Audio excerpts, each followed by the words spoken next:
Protests started in cities across Texas more than a week ago. The rallies brought tens of thousands of Texans together to call for racial justice. Most of those protests were peaceful. Some were not. How can we make a change? How can we work together? Number one, we have got to stand up for each other. In Houston, former Austin Police Chief Art Acevedo marched with protesters through the 3rd Ward, where George Floyd grew up, the man whose killing sparked outrage throughout the U.S.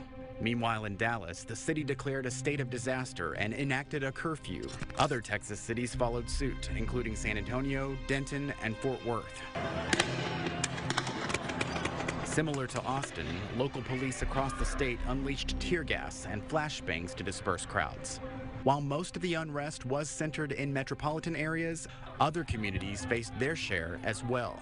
I can't breathe! I can't breathe! El Paso, Midland, and Amarillo all held their own events.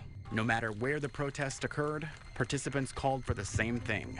It's time for a change. The only way we're going to change is we have to come together as a people. This week, while speaking out against police brutality, Governor Abbott said Texas has led the nation in criminal justice reform, specifically citing the Sandra Bland Act. It's named after a 28-year-old black woman who in 2015 was arrested during a traffic stop and found just days later hanging in her jail cell. Her death was ruled a suicide, but it led to protests over her arrest, allegations of racial violence against the state trooper involved, and the creation of that law, which requires police to complete racial profile training and 40 hours of de-escalation training. I spoke with the author of the Sandra Bland Act, Representative Garnet Coleman, who also represents the district in Houston where George Floyd grew up. There's one portion that I think applies to these circumstances nationwide, and that's implicit bias training. You know, all of us have thoughts of view about people based on many different things, whatever they do for a living, their ethnicity, and we don't know we actually hold those. Those are deeply held but subconscious beliefs. And once we are aware of that, we can do something to change it. But unless we're aware of that, we can't change it. And I just couldn't get that in the law because of opposition by police unions. The other thing I think, another policy that's extremely important is what's called pretext stops or Terry stops.